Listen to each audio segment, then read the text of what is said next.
Szanowne Państwo, witam serdecznie wszystkich tu obecnych.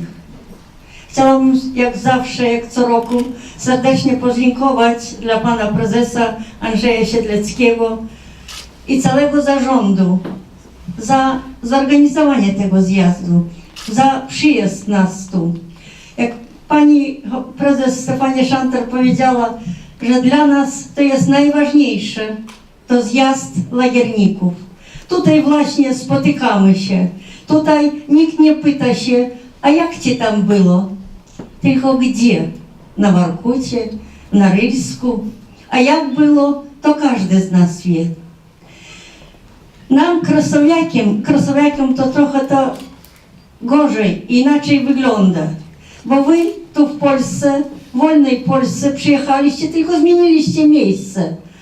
A my tam, na tej swojej ziemi polskiej, tylko w niewoli.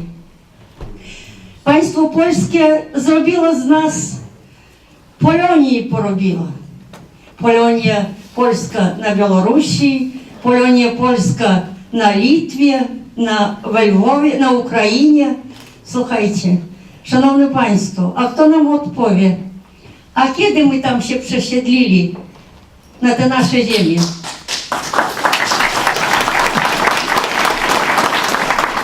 A czy może wyjechaliśmy, aby ułatwić sobie życie?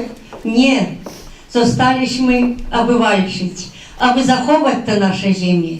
Bo naprawdę, jakby nie my, dzisiaj już wszystko by przepadło. A my cały czas walczymy. Wilno walczy, Grodno walczy, Nowogródek walczy, Lwów walczy. Wszystkie walczymy o to, aby zachować. A to, że Polska zostawiła nas i kiedyś miną lata, na pewno przeproszę i podziękuję nam, że zachowaliśmy te nasze Kresy Wschodnie, te piękne ziemie, ten cichy Niemen.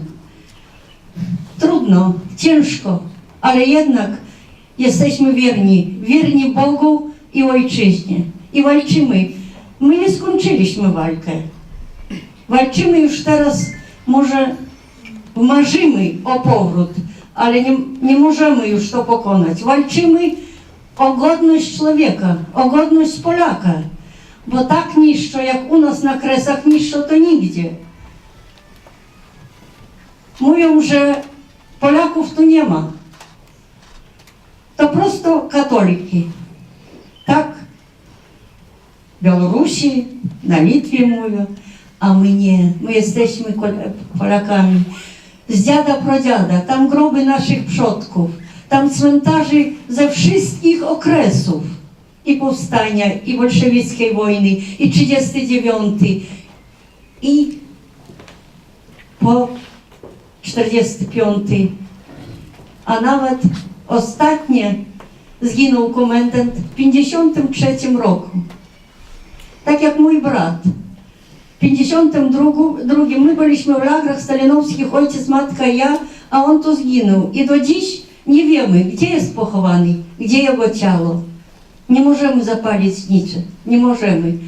Ale mamy groby innych żołnierzy, mamy groby kolegów, które dbamy o nich.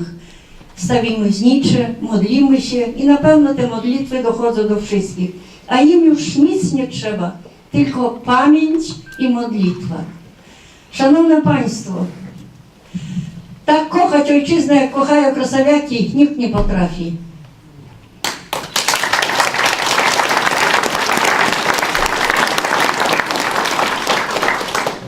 Bo nas gnębią, bo nas męczą, bo nas prześladują. A my robimy swoje. Nam ciężko z nimi, ale im gorzej z nami, bo nie mogą pokonać. I teraz już nic nie wyjdzie, bo mamy już młodzież, piękną młodzież, która wspiera nas, która pomaga na cmentarzach, że prawda, ciągają ich milicja, zabierają komputery, ale oni robią swoje sprawy. A jak dalej będzie? A dalej będzie dobrze, bo zawsze mamy nadzieję. I mamy taką nadzieję, że zjawi się cud nad Niemnem. Dziękuję.